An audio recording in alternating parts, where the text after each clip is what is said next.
bonsoir, ici Félix, bienvenue dans cette 49e vidéo. Dans celle-ci, je vais vous lire des petites phrases que j'ai notées par-ci par-là au cours des derniers mois. C'est des phrases que j'ai eu l'occasion d'entendre dans des reportages ou dans des documentaires ou dans des films, dans des circonstances complètement aléatoires. Et elles ont retenu mon attention et j'aimerais vous les partager et essayer de vous restituer le contexte de... Alors, ce sera pas systématique, mais j'essaierai de vous restituer le contexte des phrases. Alors, il y a des phrases qui n'ont pas forcément de sens et qui viennent de moi, mais que je trouvais rigolotes sur le coup. Par exemple, la première que je vois, c'est « Laissez-moi un mensonge ». Ça n'a pas nécessairement de sens, en fait, c'est juste la formule. On s'attend à message et en fait on a mensonge, tout simplement.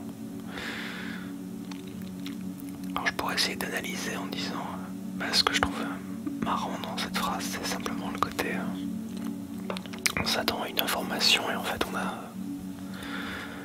a quelque chose de faux et ça fait un peu écho à notre monde qui est rempli d'illusions et rempli de mensonges en permanence.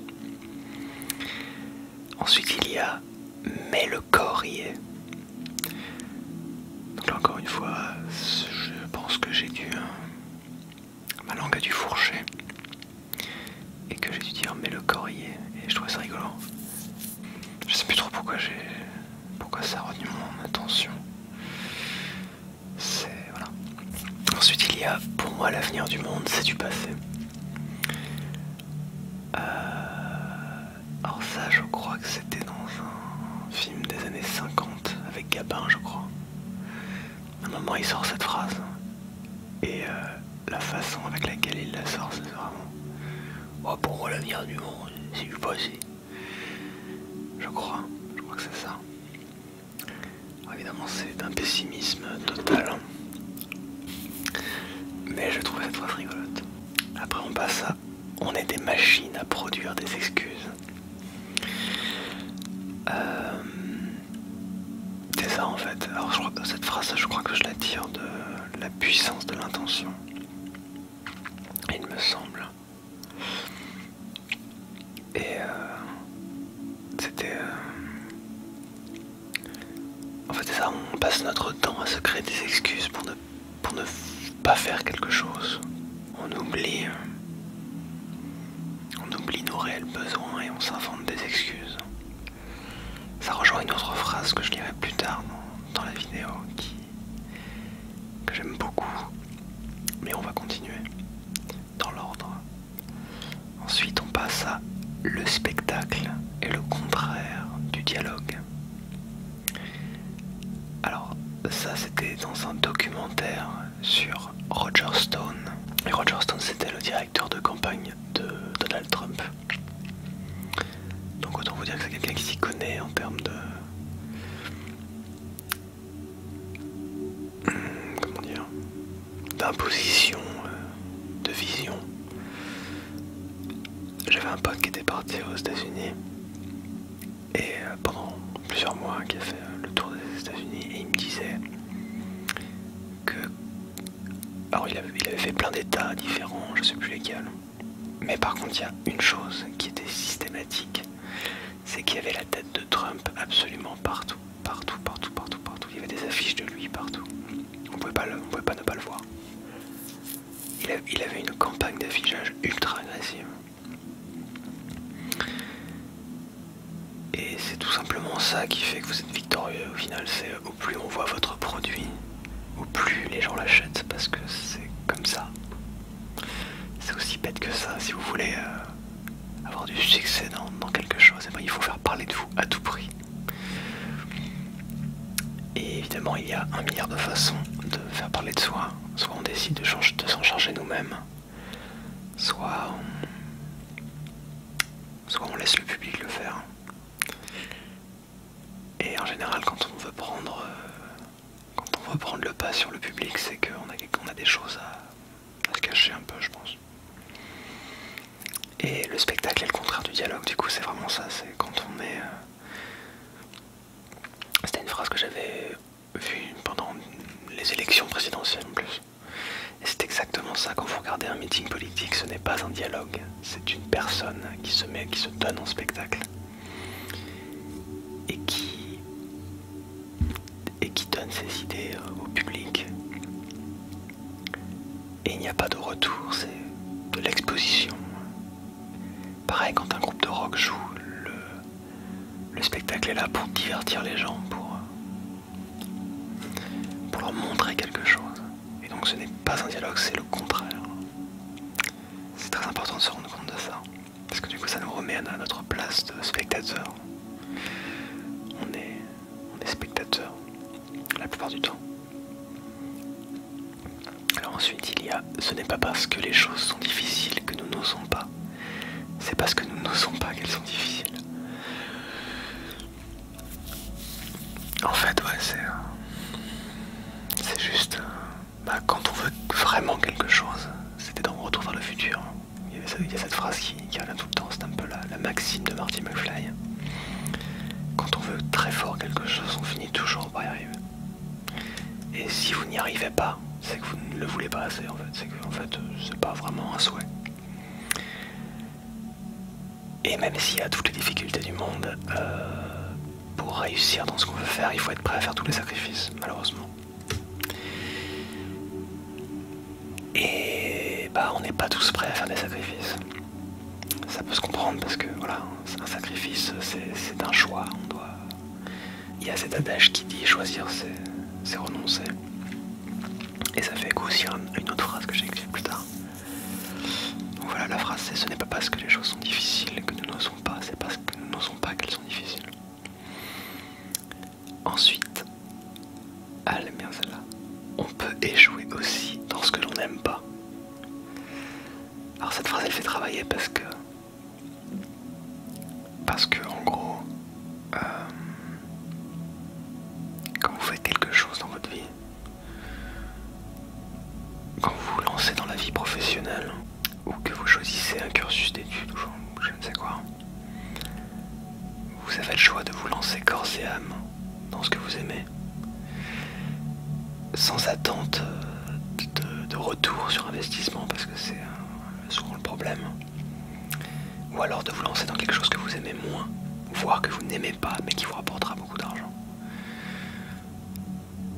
Et ce qu'il y a de plus terrible, ce dont il faut bien se rendre compte, c'est que certes, on peut échouer dans ce qu'on aime. Moi par exemple, c'est la musique, je sais très bien que je peux échouer dans la musique, ou que je peux échouer dans absolument n'importe quoi. On peut toujours échouer, il y a toujours un risque d'échec, hein, c'est comme ça dans n'importe quoi.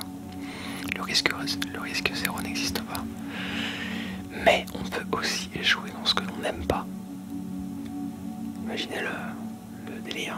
C'est-à-dire, vous sacrifiez ce que vous auriez aimé faire pour faire quelque chose que vous n'aimez pas et vous échouez dedans. Voilà. Du coup, ça nous pousse à faire à tout prix ce qu'on aime faire en fait.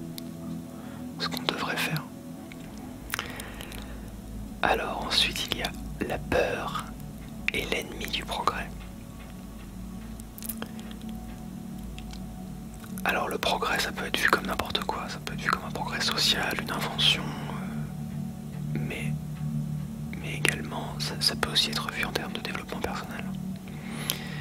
La peur c'est une croyance limitante, c'est-à-dire qu'on croit des choses, on croit que s'il se passe ça dans notre vie, on réagira comme ça, ou que la vie c'est comme ça, et que les gens ils sont comme ça, et que ça, et que ça. Et ça nous empêche, justement cette croyance, elle nous empêche de progresser, nous empêche d'apprendre des nouvelles choses. La peur c'est ça, ça nous empêche d'apprendre. moi par exemple à l'école j'étais très mauvais parce que je me suis rendu compte plus tard que j'avais la peur d'apprendre. J'avais la peur d'apprendre des trucs. Parce que j'avais un énorme manque de confiance en moi et je ne voulais pas, je refusais de faire rentrer de nouvelles idées dans ma tête. En fait, c'était comme si j'avais une barrière, quoi. Et cette barrière, c'est la peur. Ça peut paraître débile d'avoir peur d'apprendre, mais en fait, on a peur de...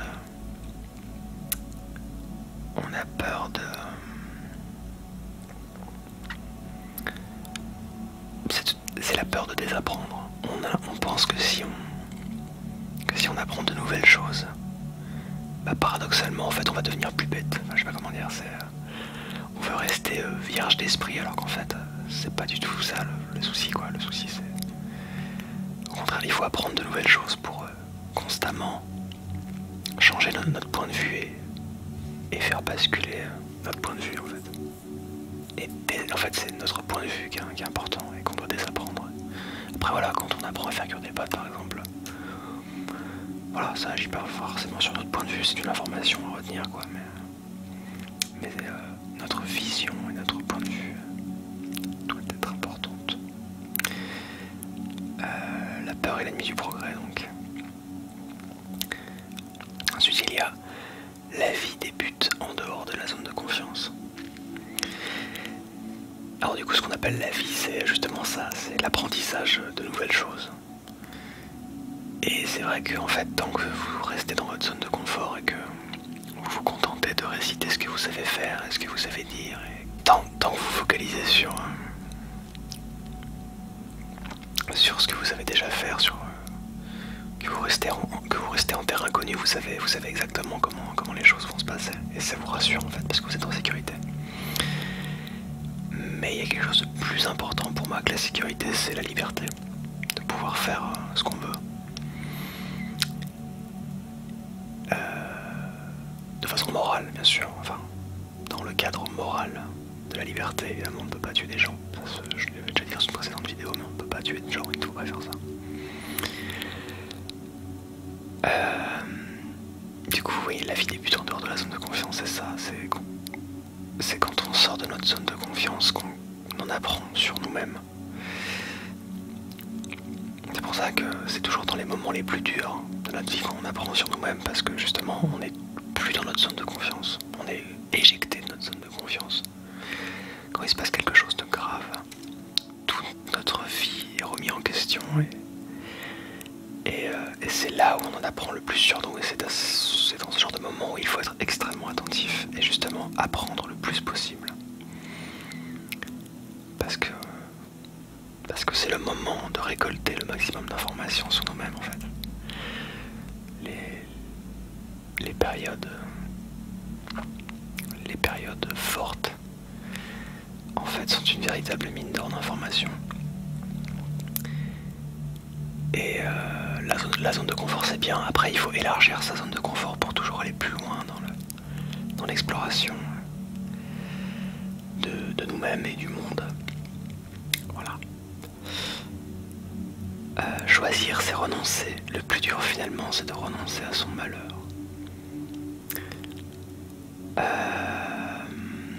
Ouais, là je sais plus dans quoi je l'avais vu. Mais en gros c'est ça, ouais, choisir. On est amoureux de notre malheur. En fait, voilà, encore une fois ça mène à une autre phrase. Ça fait quoi une autre phrase qui dit: à force d'avoir peur de la vérité, on finit par tomber amoureux du mensonge. Celle-là je l'aime beaucoup. Vous mentez à vous-même à un tel point que vous finissez par aimer tout ce petit monde que vous vous êtes construit. Et en fait non seulement vous l'aimez, mais ça devient véritablement vous. Et votre vérité n'existe pas, enfin pour vous elle n'existe pas. Et alors évidemment la seule issue de ce type d'approche de la vie, en quelque sorte, ça finit souvent mal parce que la vérité nous rattrape toujours.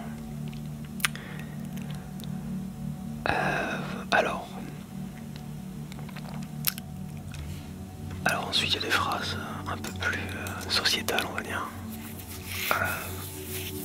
je sais plus dans quoi je l'avais vu, je crois que c'était dans un zapping.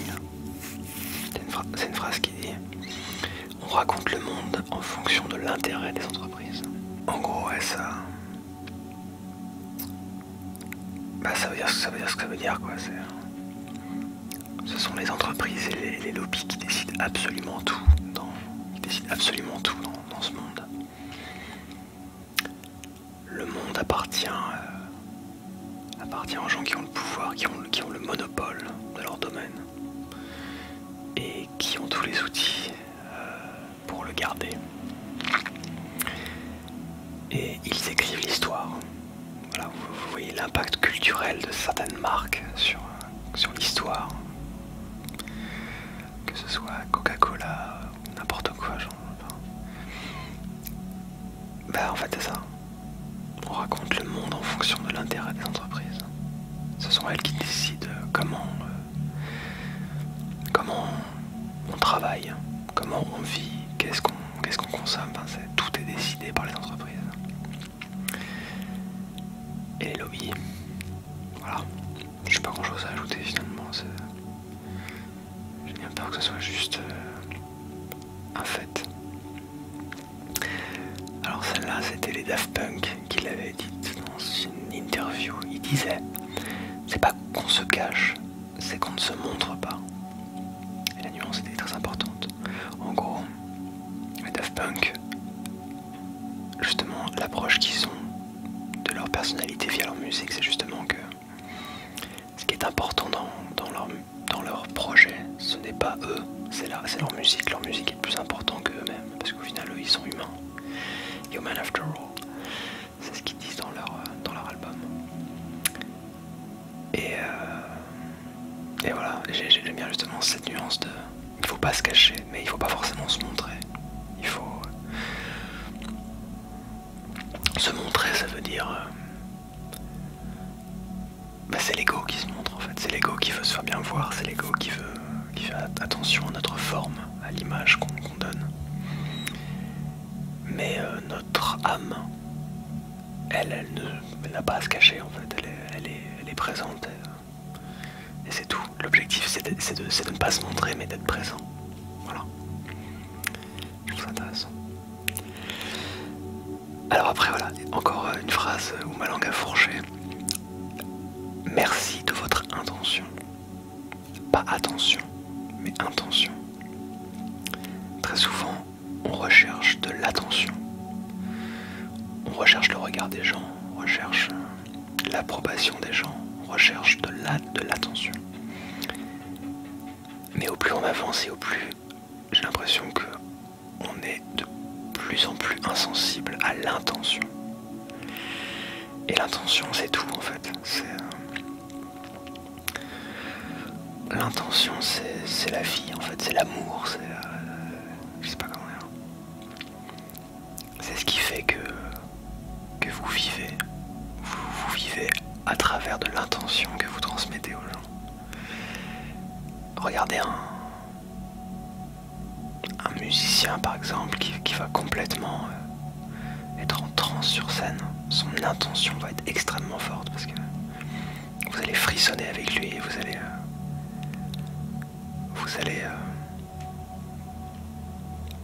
ressentir cette intention. Mais les artistes qui recherchent de l'attention, vous le sentez aussi. C'est pas la même intention pour le coup. Et merci de votre intention. Il faut remercier les gens non pas pour l'attention qu'ils nous portent, mais pour leur intention. Je trouve que la nuance est très intéressante.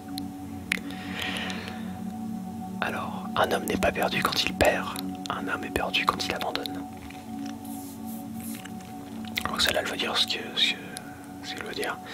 C'était dans un reportage sur les commandos marines, je crois. Il y en a une autre aussi qui dit qui abandonne un jour, abandonnera toute sa vie.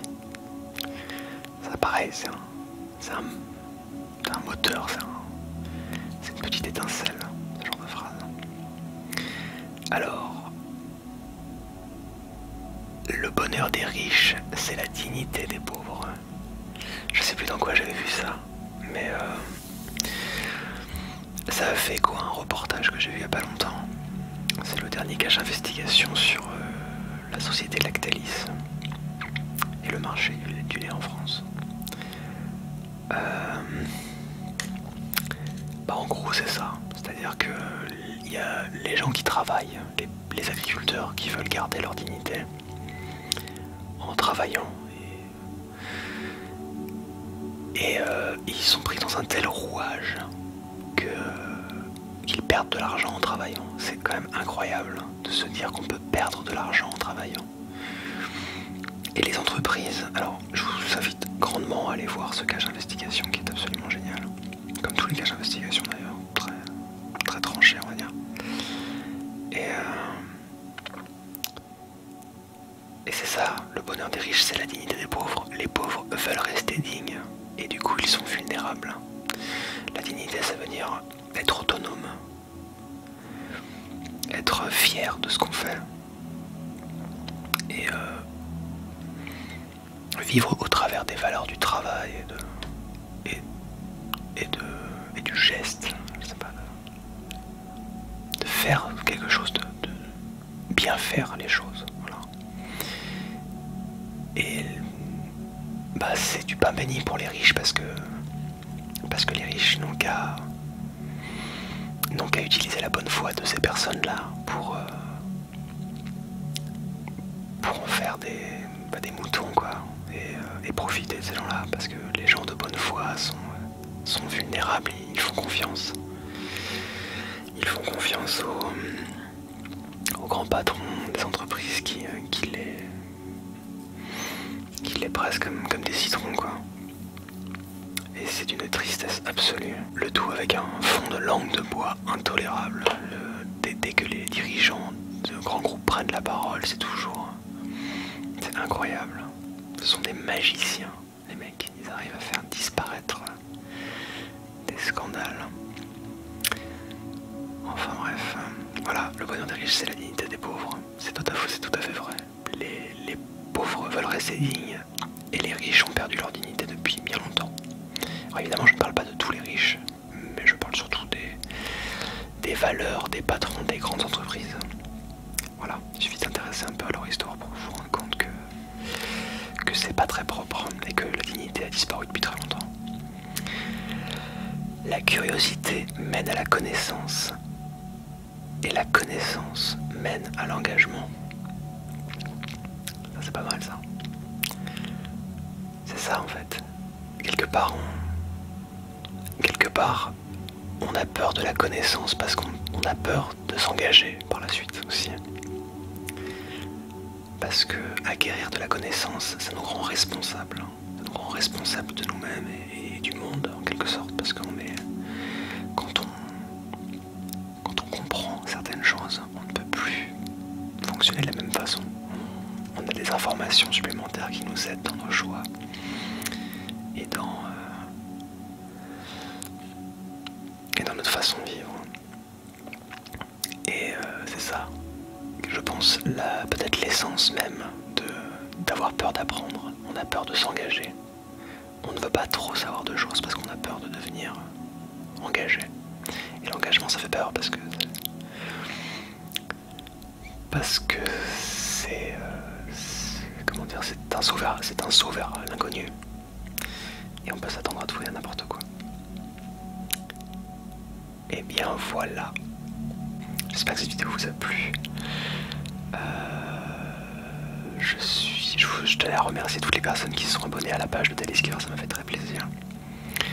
Et à vos petits messages que vous m'envoyez sur Facebook et sur YouTube, ça me fait très plaisir aussi.